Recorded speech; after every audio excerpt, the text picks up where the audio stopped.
بسم الله الرحمن الرحيم. الحمد لله رب العالمين، والصلاة والسلام على أشرف الأنبياء والمرسلين نبينا محمد وعلى آله وصحبه أجمعين. اللهم انفعنا بما علمتنا وعلمنا ما ينفعنا وزدنا علما وعملا وتوفيقا برحمتك يا أرحم الراحمين. رب اشرح لي صدري ويسر لي أمري واحلل عقدة من لساني يفقه قولي. آج انشاءاللہ بإذن اللہ ہم 68 نمبر باب سے شروع کر رہے ہیں. باب التبسم والضحك. تبسم مسکرانا، والضحك اور ہنسنا، اس کے متعلق باب ہے، اور اس کے متعلق کیا مسائل اور احکام ہے اس کے متعلق باب باندھا ہے امام بخاری رحمہ اللہ نے اس مسئلے پر. اور جو پچھلا باب تھا یا پچھلی کلاس میں جو ہم نے احادیث پڑھی تھی وہ بھائی چارے کے متعلق تھیں، اور تحالف ایک دوسرے کا جیسے کہہ لیجیے سپورٹر بننا اس کے متعلق تھی، کہ کس طرح آپ نے جڑنا ہے یا جوڑنا ہے ایک دوسرے کے ساتھ. اور اس کا میں نے بتایا تھا آپ کو کہ یہ اسلام کے ایک اساسیات میں سے اور اسلام کے ایک یعنی مین مسئلے کے اندر ایک چیز تھی، خاص طور پہ ہجرت کے بعد آپ صلی اللہ علیہ وسلم جو استقرار اور آپ صلی اللہ علیہ وسلم جو اسٹیبلٹی چاہتے تھے اس کو آپ صلی اللہ علیہ وسلم نے کس طرح حاصل کیا. اس میں سب سے اہم چیز جس نے اپنا کردار ادا کیا وہ یہ بھائی چارہ اور نبی اکرم صلی اللہ علیہ وسلم کا معاہدے کر لینا. آس پاس کے جو کفار قبائل تھے، مسلمان نہیں تھے، کفار تھے، تاکہ اندر کے فتنے سے آپ صلی اللہ علیہ وسلم بچ سکیں. اور جو آخری حدیث تھی اس میں وہ یہ تھا کہ آپ صلی اللہ علیہ وسلم نے، صحابی کہتے ہیں حضرت انس بن انس رضی اللہ تعالی عنہ، کہ آپ صلی اللہ علیہ وسلم نے کہا لا حلف فی الاسلام، اسلام کے اندر کوئی اس طرح کا معاہدے اس طرح کے نہیں ہے. لیکن آپ صلی اللہ علیہ وسلم نے خود کیا، بعد میں معاہدے کیے اور بھائی چارہ کیا. تو اس کے متعلق میں نے بتایا تھا آپ کو کہ یہ جو نبی اکرم صلی اللہ علیہ وسلم جس سے منع کیا وہ ایسے معاہدے یا ایسا جڑ جانا بھائی چارے کے ذریعے جس سے وراثت کے اندر حق دینا اور دوسری تیسری چیزوں کے اندر اپنا یعنی سگے بھائیوں کی طرح بن جانا اور اس طرح کے معاملات، وہ ان چیزوں کو منع فرمایا گیا ہے. ویسے عام طور پر بھائی چارہ یا عام طور پر ایک دوسرے کو مل جانا، سپورٹ کرنا اس انداز سے کہ ایک دوسرے کو اس سپورٹ کے ذریعے کھڑا کرنا ایک دوسرے کو اپنے ان کے قدموں پر، یہ بالکل جائز ہے، اس میں کوئی حرج نہیں ہے. آگے تبسم کے متعلق ہے ہنسنا. اس سے پہلی بات تو یہ پتہ چلتی ہے کہ شریعت کے اندر ہنسنا اور شریعت کے آداب میں مسکرانا اور ہنسنا یہ مخالف احکامات میں سے نہیں ہے، بلکہ ان چیزوں میں سے ہے جس کو کہہ لیجیے کہ پسند کیا گیا. آپ صلی اللہ علیہ وسلم نے خود کیا اور صحابہ کرام نے جو آپ صلی اللہ علیہ وسلم کے پاس تھے، اور ان کا بھی اس طرح کا کچھ عمل رہتا جس میں مسکرا لیتے، ہنستے مسکراتے. یہاں پر تبسم کے متعلق علماء نے فرمایا ہے کہ تبسم کیا ہے؟ تبسم مبادئ الضحک، شروعات ہے ہنسنے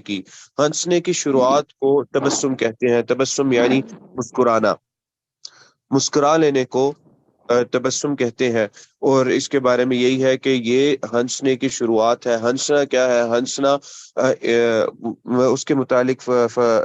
یہ ابن حجر رحمہ اللہ نے فرمایا کہ انبساط الوجہ بحیث یظہر الاسنان،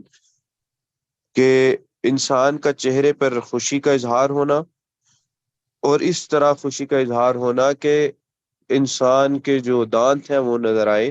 اس کو ضحک کہتے ہیں. یعنی یہ اگلا درجہ ہے مسکرانے سے. تبسم کا اگلا درجہ ضحک ہے، اور ضحک کا اگلا درجہ کہکا ہے. کہکا کیا ہے؟ کہکا یہ ہے کہ اونچی آواز کے ساتھ اپنی آواز بھی نکالنا، اونچی آواز کے ساتھ ہنسنا، اس کو کہکا کہتے ہیں. تو یہ 3 درجات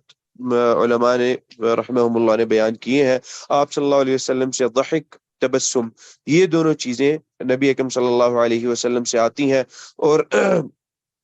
اللہ تعالیٰ سے بھی تبسم اور ضحک کی جو صفت ہے اللہ تعالیٰ سے بھی آتی ہے، اللہ تعالیٰ سے بھی بے مراد بیان کی جاتی ہے، جیسے کہ وہ حدیث ہے پہلے بھی بیان کر چکا ہوں میں، جس کے اندر نبی وہ جو شخص ہے جس کو اللہ تعالیٰ جہنم سے، جو جہنم کے قریب ہوگا اور وہ اللہ تعالیٰ سے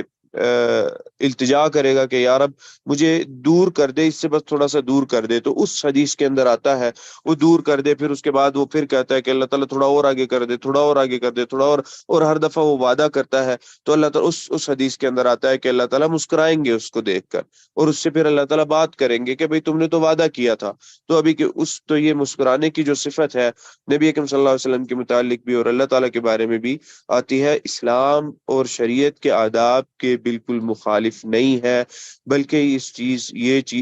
یہ ایک مستحسن چیزوں میں سے ہے۔ اگر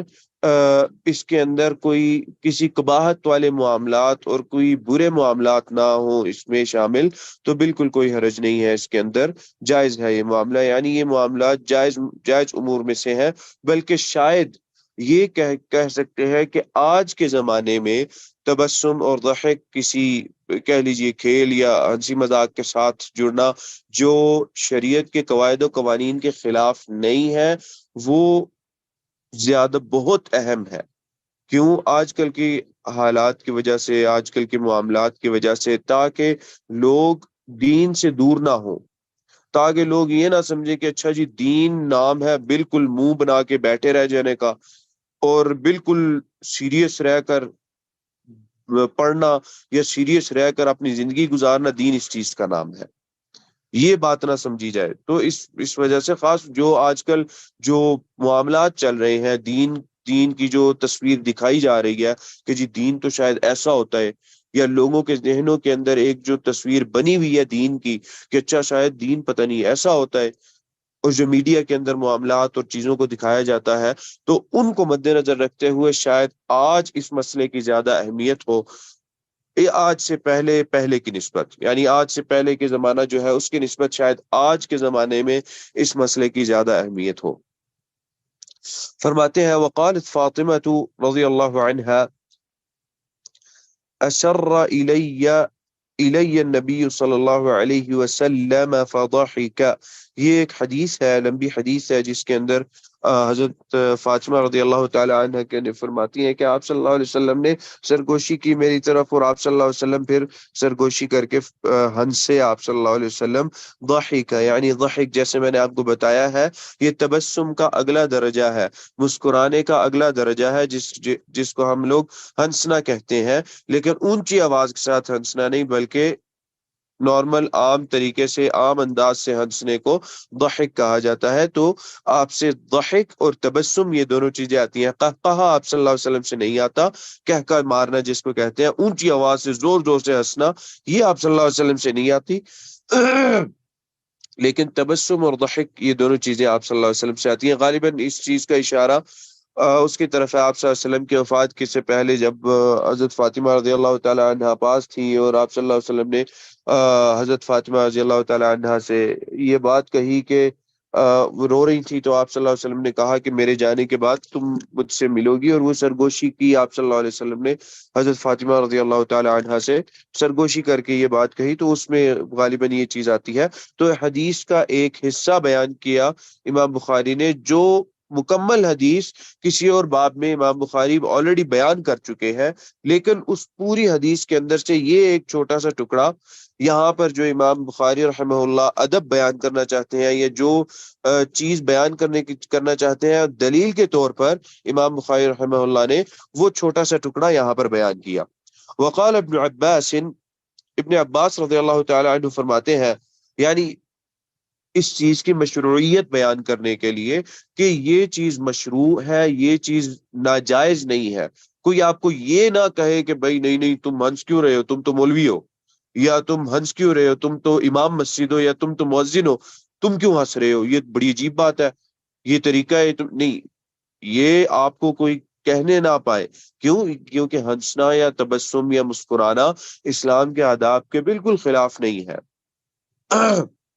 بلکہ یہ حسن خلق کے اندر یہ چیز آتی ہے، خاص طور پہ مسکرانا، مسکرا کے بات کرنا، جیسے کہ رسول اللہ صلی اللہ علیہ وسلم نے فرمایا اگر دیکھیں مسکرانا جائز نہ ہوتا تو آپ صلی اللہ علیہ وسلم یہ بات نہ کرتے۔ آپ نے حدیث میں فرمایا تبسمک فی وجہ اخیک صدقہ۔ یہاں کچھ صحابہ کرام اس طرح تھے جو کہتے ہیں کہ یا رسول اللہ، کچھ صحابیاں ان کے پاس اتنا اتنا پیسہ اللہ نے ان کو دیا ہے، یا ان کے پاس تجارتی مال آتا ہے، تو یا اللہ یا رسول اللہ وہ تو بڑا بڑا صدقہ کر دیتے ہیں۔ آپ صلی اللہ علیہ وسلم نے ایک راستہ بتایا کہ اس بندے کے لیے جس کے پاس بالکل بھی مال نہیں ہے، جو دے بھی نہیں سکتا نیت رکھتے ہوئے، تو آپ نے یہ راستہ بتا دیا کہ اپنے بھائی، کسی بھی بھائی کے چہرے کی طرف دیکھو تو مسکراؤ، تو وہ تمہارے لیے صدقہ کی طرح ہوگا، جیسے کہ تم نے صدقہ کیا ہے۔ تو کیونکہ آپ اگر کسی کو دیکھ کر مسکرائیں گے، اگر وہ شخص غمگین ہے یا اس کے دل میں کوئی غم ہے، وہ اپنے آپ وہ شخص خوش ہو جاتا ہے، یا اس کا دل جو ہے اس میں سرور ایک پیدا ہوتا ہے اس شخص کے چہرے کو دیکھ کر، اس شخص کے چہرے پر مسکراہٹ دیکھ کر۔ تو یہ ایک طرح سے آپ صلی اللہ علیہ وسلم نے کہا تبسمک فی وجہ اخیک صدقہ، اس چیز کو یعنی علماء نے بیان کیا ہے کہ کس طرح یہ چیز صدقہ بنتی ہے۔ کیوں صدقے میں آپ کسی دوسرے کو فائدہ پہنچاتے ہیں، مال صدقہ دیا، جو بھی کیا، تو کہتے ہیں یہ آپ کسی کے دل کو فائدہ پہنچا رہے ہیں، کسی کے نفس کو فائدہ پہنچا رہے ہیں، تو کہ یہ چیز کہتے ہیں یہ مقاصد میں سے ہے۔ اور اس طرح ایک اور بھی غالباً اس طرح کی حدیث آتی ہے کہ اپنے کسی بھائی کو دیکھنا، اگر وہ غمگین ہے تو اس کو جا کر ہنسانا، تاکہ اس کا غم دور ہو یا وہ اس غم کو بھول جائے، اس چیز کا اجر ہے۔ تو اگر یہ چیز شریعت کے یعنی منافی ہوتی تو نبی اکرم صلی اللہ علیہ وسلم سے اس طرح کی چیزیں نہ ملتی ہیں، اس طرح کے واقعات نہ ملتے آپ صلی اللہ علیہ وسلم سے کہ آپ نے اس طرح کی بات کی۔ تو ابن عباس رضی اللہ تعالیٰ عنہ دلیل کے طور پر اب قرآن کی آیت لا رہے ہیں، ان اللہ هو اضحک و ابکا، یعنی اللہ تعالیٰ سورۃ النجم کی آیت ہے، اللہ تعالیٰ نے انسان کے بارے میں فرمایا کہ رلایا اور اس کے بعد ہنسایا اور رلایا، یا انسان کو اللہ نے ایسا پیدا کیا کہ وہ ہنستا بھی ہے اور وہ روتا بھی ہے، تو ہنسنا یعنی مشروع ہے، اس کے اندر کوئی حرج نہیں ہے۔ آگے فرماتے ہیں امام بخاری رحمہ اللہ اپنے استاد سے بیان کر رہے ہیں، قال حبان بن موسیٰ قال اخبرنا عبداللہ، یہ عبداللہ جو ہے یہ عبداللہ ابن مبارک رحمہ اللہ ہے، بہت جلیل القدر اور بہت بڑے محدث اور بڑے عالم ہے، اور ان کے بارے میں آتا ہے کافی امیر تھے، ان کا جو ویسے تو محدث تھے، محدث ہونے کے ساتھ ان کے بارے میں آتا ہے کہ بڑے سخت جنگجو اور مجاہد تھے، کہ ایسے لگتا نہیں تھا کہ شاید ان کا اتنا گہرا علم تعلق نہ ہو شاید علم کے ساتھ، کس طرح کے سخت جنگجو اور مجاہد تھے۔ اور کہتے ہیں اپنی زندگی میں جتنے بھی محاذ اور جتنی بھی جنگیں کوئی ہوئی، ان تمام جنگوں کے اندر انہوں نے حصہ لیا، اور اس کے ساتھ محدث تھے، حدیث کے استاد تھے، اور عام استاد نہیں تھے، بہت جلیل القدر اور بہت بڑے استاد تھے، اتنے بڑے استاد تھے کہ بڑے بڑے علماء سفیان ثوری رحمہ اللہ اور اس طرح کے علماء انہوں نے ان سے علم حاصل کیا، یا ان کی تعریف کی، اور ان سے جو ہے وہ مستفید ہوئے۔ اور سفیان ثوری نہیں، سفیان ابن عیینہ رحمہ اللہ جیسے علماء جو ہیں انہوں نے ان سے علم حاصل کیا اور ان سے استفادہ حاصل کیا، اور کہتے ہیں کہ ہم لوگ جو امام شافعی غالباً رحمہ اللہ کہتے ہیں کہ ہم نے اپنی زندگی میں غربت اصل میں ابن مبارک کی وفات کے بعد دیکھی۔ کیوں انہوں نے یہ بات کہی؟ انہوں نے یہ بات اس وجہ سے کہی کہ ابن مبارک رحمہ اللہ تعالیٰ نے ان کو بہت پیسہ دیا تھا، بڑی فراوانی تھی اللہ تعالیٰ کی، اللہ تعالیٰ نے بڑی برکت دی ان کو، تو وہ اس وجہ سے ان کی تجارت تھی، چمڑے کی تجارت تھی ان کی، عبداللہ بن مبارک رحمہ اللہ کی۔ تو عبداللہ بن مبارک رحمہ اللہ پیسہ خرچ کرتے تھے حدیث کے طلباء پہ، اور جو بھی علمی حلقات ہوتے اور ان کے اساتذہ ہوتے، ان پر خرچ کیا کرتے۔ اور یہ بات غالباً سفیان ثوری رحمہ اللہ سے بھی آتی ہے، کہتے ہیں کہ ہم نے غربت ابن مبارک کی وفات کے بعد دیکھی، کیونکہ ابن مبارک رحمہ اللہ کی ان کی وفات ہونے سے پہلے جب تک وہ زندہ تھے، وہ مستقل اس طرح کے جو بڑے علماء تھے اور جو بڑے بڑے حلقات تھے، مدینہ کے، کوفہ کے، بصرہ کے، مکہ کے، جہاں جہاں جہاں جہاں کے بھی تھے، وہاں وہاں ابن مبارک رحمہ اللہ وہاں کے طلباء کے لیے اور وہاں کے اساتذہ کے لیے آپ کہہ لیجئے کہ مستقل کچھ انہوں نے پیسے لگائے ہوئے تھے جو ان کو پہنچتے تھے، اور وہ لوگ ان سے اپنا سارا معاملہ اور اپنے سارے معاملات دنیاوی دیکھتے، اور اپنے آپ کو انہوں نے علم کے لیے وقف کر رکھا تھا۔ تو وہ لوگ کہتے ہیں کہ ان کے طلباء اور وہ اساتذہ کہتے ہیں ہم نے بڑی سخت غربت دیکھی ابن مبارک رحمہ اللہ کی وفات کے بعد۔ بڑے بہت بڑے عالم تھے۔ فرماتے ہیں ابن مبارک رحمہ اللہ فرماتے ہیں قال اخبرنا معمر عن الزهري عن عروة عن عائشة رضي الله تعالى عنها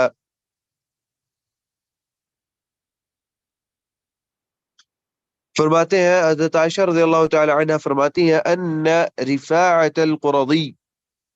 طلق امرأته، یہ رفاعہ حضرت رفاعہ جو ہے قرظی، یہ بنی قریظہ سے تعلق رکھتے ہیں یہ صحابی، اور بنی قریظہ کا جو پس منظر ہے وہ کچھ اس طرح کا ہے کہ یہ لوگ یہودی تھے۔ آپ صلی اللہ علیہ وسلم نے، جیسے کہ پچھلا باب اس کے اندر میں نے بتایا کہ آپ صلی اللہ علیہ وسلم نے تحالف اور معاہدے کچھ کر لیے تھے، معاہدے کر کے اپنے ایک طرح سے کہہ لیں شریک سا بنا لیا تھا جو معاشرتی معاملات یا رہنے کے ادھر مدینے کے معاملات ہیں ان میں، کہ ایک دوسرے کو تنگ نہیں کریں گے، قتل و غارت و کچھ طرح اس طرح کی شروط شرائط وغیرہ ان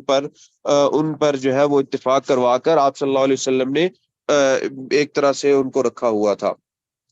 تو ان لوگوں نے غداری کی، خاص طور پہ غزوہ احزاب کا موقع آیا، انہوں نے سخت غداری کی۔ بنی قریظہ کے جو لوگ تھے، آپ صلی اللہ علیہ وسلم نے پھر غزوہ احزاب ختم ہونے کے بعد بنی قریظہ کی طرف چڑھائی کی۔ آپ صلی اللہ علیہ وسلم نے، اللہ تعالیٰ نے جب نصرت عطا کی نبی اکرم صلی اللہ علیہ وسلم کو، تو ایک ہی قبیلہ تھا، یعنی پوری جگہ سے مدینہ بند تھا، کفار نہیں داخل ہو سکتے تھے سوائے اس جگہ سے مدینے کی جہاں پہ بنی قریظہ رہتے تھے۔ اور اس چیز کا ڈر تھا نبی اکرم صلی اللہ علیہ وسلم کو کہ کہیں بنی قریظہ والے غداری نہ کر دیں، کیونکہ اگر انہوں نے غداری کر دی تو یہ سارا معاملہ ہمارا مدینہ ملیا میٹ ہو جائے گا، ختم ہو جائے گا، کہ مشرکین کو بنی قریظہ کے یہودی تو اجازت دے دیں گے، وہ لوگ پیچھے سے آ جائیں گے۔ تو وہاں غداری کی خبر ویسے پہنچ گئی آپ صلی اللہ علیہ وسلم کو کہ یا رسول اللہ ہو گئی ہے غداری، لیکن اللہ تعالیٰ نے کچھ معاملات ایسے کیے، کچھ چیزیں ایسی کی کہ وہ لوگ نہ وہ غداری بھی ہو گئی، لیکن وہ کفار کو کچھ فائدہ نہ ہوا اس سے، بلکہ نقصان ہوا۔ وہاں پر آپ صلی اللہ علیہ وسلم گئے غزوہ احزاب کے بعد، ان لوگوں سے آپ نے لڑا، ان لوگوں کو آپ نے جو ہے لڑا کیا، ان لوگوں کو جا کر آپ نے پکڑ لیا، سب کو قیدی بنا لیا، خواتین کو، عورتوں کو، سب کو۔ اور پھر یہ حکم آیا کہ جو حضرت سعد سعد بن معاذ غالباً تھے، جنہوں نے یہ بات کہی کہ یا رسول اللہ ان کے جو مرد ہیں ان کو جو ہے وہ قتل کر دیا جائے۔ یہ غداری ایسی حرکت ہی ایسی تھی، اور اسی لیے کہتے ہیں کہ اسلام میں غداری کی سزا قتل کرنا ہے، اگر کوئی شخص غداری کرے اس کی سزا قتل کرنا ہے اسلام کے اندر۔ کیونکہ یہ جو معاشرے کا امن ہے اس کے خلاف یہ بات جاتی ہے، اور اسلام میں معاشرے کے امن کو بہت زیادہ اہمیت دی گئی ہے، بہت زیادہ۔ کچھ ایسے مسائل ہیں جن کو صرف معاشرے کا امن برقرار رکھنے کے وجہ کے لیے وہ چیزیں یا وہ عام طور پر جائز نہ ہونے والے معاملات اس صورت میں وہ جائز ہو جاتے ہیں، صرف کس لیے؟ امن کو برقرار رکھنے کے لیے۔ ٹھیک ہے، جیسے کہ عام طور پر معاہدے کرنا اور دوستیاں کرنا کفار جائز نہیں ہے، بالکل، یہ عقیدہ ولا والبراء کے خلاف جاتی ہے یہ بات، لیکن امن کو برقرار رکھنے کے لیے جیسے آپ صلی اللہ علیہ وسلم نے معاہدے کیے، لیکن اس میں پیار محبت اور دوستیاں نہیں تھی، لیکن معاہدہ آپ صلی اللہ علیہ وسلم نے کیا تاکہ امن برقرار رہے۔ وہ ایک یعنی اس وقت صورتحال ہی اس طرح کی تھی کہ آپ صلی اللہ علیہ وسلم نہیں، بعد میں آپ صلی اللہ علیہ وسلم نے نکالا ان لوگوں کو، مدینے سے نکال دیا جب ان لوگوں نے غداریاں کی، تو بنی قریظہ کی لوگ بھی جو تھے آپ نے مردوں کو قتل کر دیا۔ اور اس میں یہ بات آئی کہ اب کیسے قتل کیا جائے، تو جو بالغ جو لڑکے بالغ تھے ان کو قتل کرنا تھا، یعنی بلوغت کی عمر اور اس سے اوپر، تو کیسے دیکھا جائے تو وہ کہتے ہیں کہ حضرت رفاعہ رضی اللہ تعالی عنہ یہ غالباً ان لوگوں میں ان چند میں سے تھے جو اس وقت بالغ نہیں ہوئے تھے، تو صحابہ کرام نے ان کو چھوڑ دیا، لیکن بعد میں انہوں نے اسلام قبول کر لیا۔ تو ان کے بارے میں فرماتے ہیں کہ رفاعت القرظی، انہوں نے طلاق ان کی جو ہے، انہوں نے اپنی بیوی کو طلاق دی، فبت طلاقها، تو انہوں نے یعنی پوری 3 طلاقیں ان کو، پوری 3 طلاقیں دے دی، یعنی اس کے بعد وہ رجوع نہیں کر سکتے تھے۔ فتزوجها بعده عبد الرحمن بن الزبیر، عبد الرحمن بن زبیر رضی اللہ تعالی عنہ نے بعد میں شادی کر لی ان سے۔ فجاءت النبی صلی اللہ علیہ وسلم فقالت، تو آپ صلی اللہ علیہ وسلم کے پاس آئی اور انہوں نے آپ صلی اللہ علیہ وسلم سے بات کی، یعنی ایک شکایت کے لیے آئی، یا رسول اللہ، اے اللہ کے رسول، انہا كانت عند رفاعہ فطلقها آخر 3 تطلیقات، کہ وہ رفاعہ کے پاس تھی تو 3 طلاقیں انہوں نے دے دی۔ فتزوجها بعده عبد الرحمن، تو اس کے بعد انہوں نے عبد الرحمن بن زبیر سے شادی کر لی۔ وَإِنَّهُ وَاللَّهِ مَا مَعَهُ إِلَّا يَا رسول اللہ إِلَّا مِثْلَ هَذِهِ الْهُدْبَةِ، تو انہوں نے کہا یا رسول اللہ کہ اب ان کا جو معاملہ ہے، یعنی بیماری کا معاملہ تھا ان کا، جو ازدواجی معاملات یا ازدواجی رشتہ استوار کرنے کے معاملات ہیں ان میں بیماری کا معاملہ، تو کہتے ہیں یا انہوں نے جا کے شکایت کر دی آپ صلی اللہ علیہ وسلم سے کہ یا رسول اللہ، یہ عبد الرحمن بن زبیر جو ہے ان کو کچھ اس طرح کی بیماری ہے، ٹھیک ہے، اور اس طرح کی تقریباً بیماری رفاعہ کو تھی، اور جس کی وجہ سے طلاق ہوئی میری،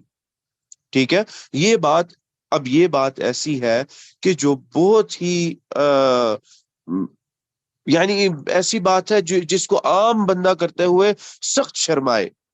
اور اس کا بالکل کبھی اظہار بھی نہ کرے، شاید اس کے طلاق کے اسباب کوئی پوچھے بھی تو وہ اظہار نہ کرے، اور دونوں زوجین شاید اس پہ اتفاق کر لے کہ ٹھیک ہے اظہار نہیں کیا جائے گا، لیکن اسی لیے رسول اللہ صلی اللہ علیہ وسلم جو ہے انہوں نے انصار کی خواتین کے لیے اسی لیے تو دعا کی آپ صلی اللہ علیہ وسلم نے، آپ نے فرمایا کہ انصار کی خواتین پر اللہ تعالی رحم فرمائے، انہوں نے کسی مسئلے میں شرم و حیا نہیں دکھائی، یہ گئی اور انہوں نے نبی اکرم صلی اللہ علیہ وسلم سے سوال کیے، سوال پوچھا، اور امت کو انہوں نے علم سکھایا۔ تو انصار کی جو خواتین تھیں وہ امت کا علم حاصل کرنے کا ایک طرح سے سبب بنی، بہت بڑا سبب بنی بہت سارے مسائل کے اندر۔ اب یہاں پر اس حدیث کے اندر چند مسئلے ہیں، یعنی ایک مسئلہ نہیں ہے۔ فرماتے ہیں کہ انہوں نے 3 طلاقیں دے دی، اور اس کے بعد عبد الرحمن بن زبیر نے شادی کر لی، اور انہوں نے کہا یا رسول اللہ ان کو بھی بیماری ہے، اور رفاع کو بھی بیماری تھی، لیکن یہ تھا کہ رفاع کے ساتھ تو چلے شادی ہوئی بھی تھی، اور کچھ معاملات اور کچھ چیزیں تھی جو پہلے سے چل رہی تھی، تو یا رسول اللہ میں رفاع کے پاس واپس جانا چاہتی ہوں۔ تو آپ صلی اللہ علیہ وسلم نے یہاں پر ایک مسئلہ بیان کیا، آپ صلی اللہ علیہ وسلم نے فرمایا،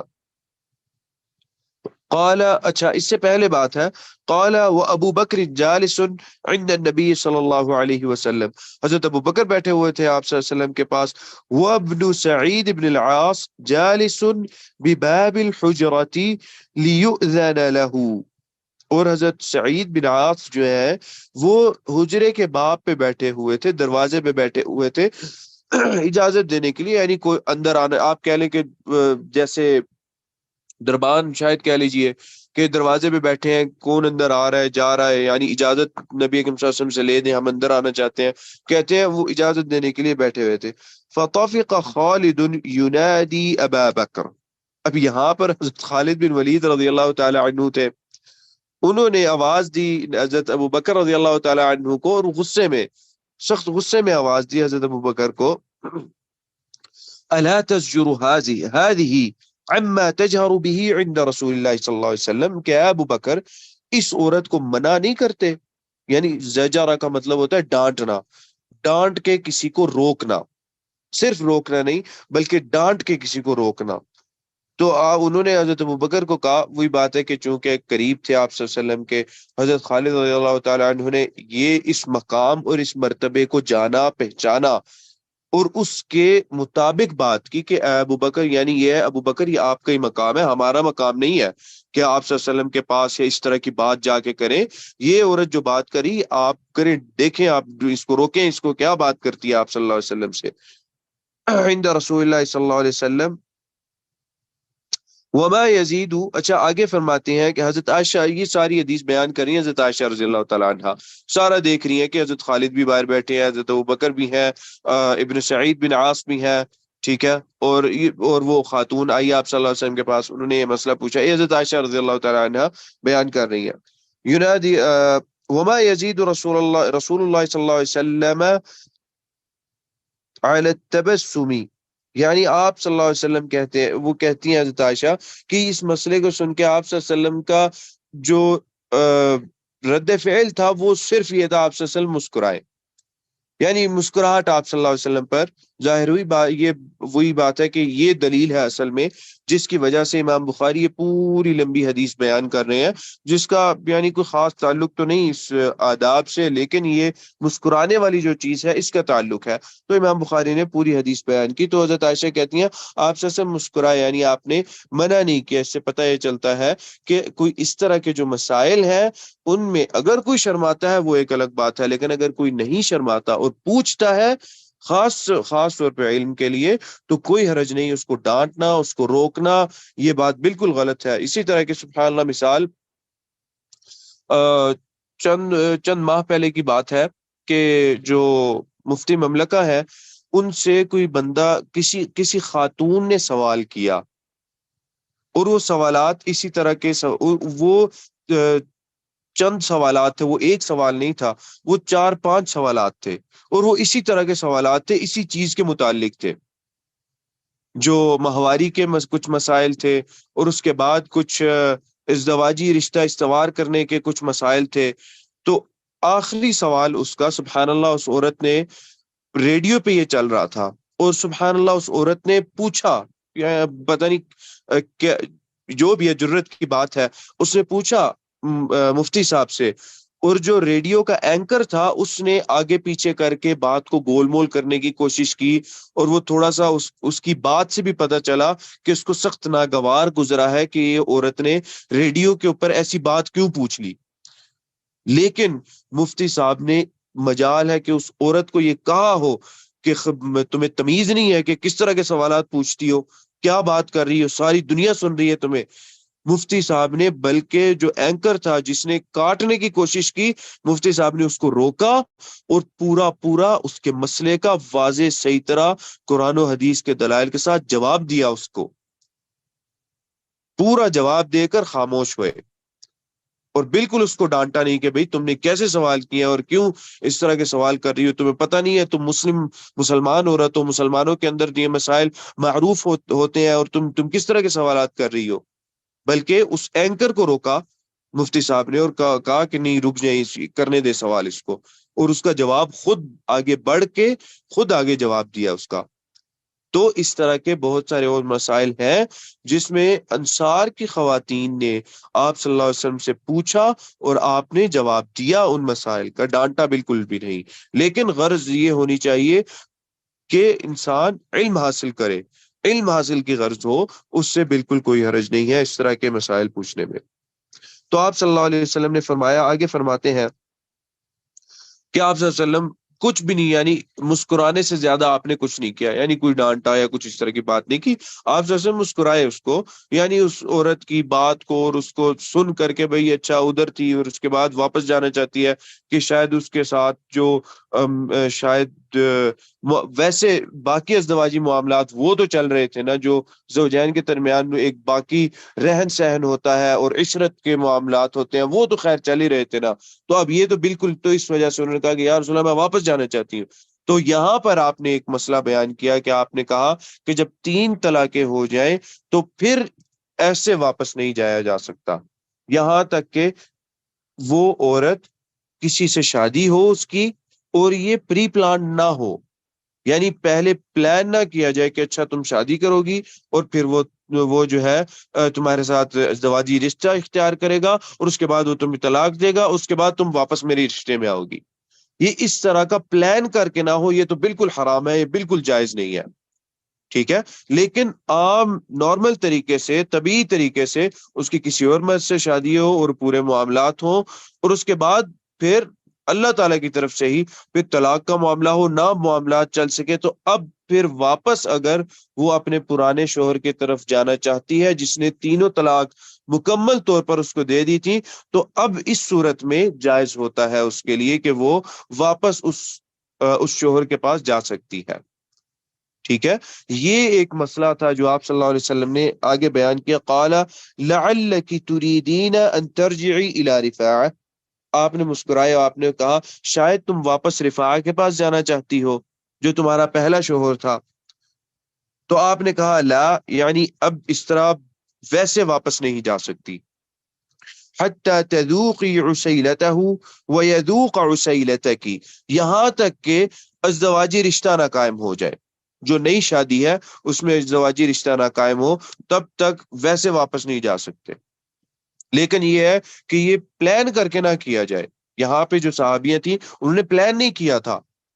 وہ نیچرل نارمل طریقے سے، ایک عام طریقے سے انہوں نے شادی کی، اور اس کے بعد معاملات نہیں پسند آئے اور معاملات نہیں ہو سکے، تو انہوں نے کہا یا رسول اللہ اب میں واپس رفاع کے پاس جانا چاہتی ہوں۔ تو یہ مسئلہ، اس کی وضاحت آپ صلی اللہ علیہ وسلم نے ان صحابیہ کو کی، اور ان صحابیہ کا نام دوسری روایت ہے ان کے اندر آتا ہے ان صحابیہ کا نام، لیکن یہاں پر اس روایت کے اندر ان صحابیہ کا نام نہیں ہے۔ اللہ تعالیٰ سے دعا ہے کہ جو کہا اور جو سنا اللہ تعالیٰ ہمیں اس پر عمل کرنے کی توفیق عطا فرمائے۔ چھوٹی چھوٹی چیزیں ہیں، چھوٹے چھوٹے آداب ہیں، ان کے اندر سبحان اللہ امام بخاری نے احادیث جمع کر دی ہیں جن کے اندر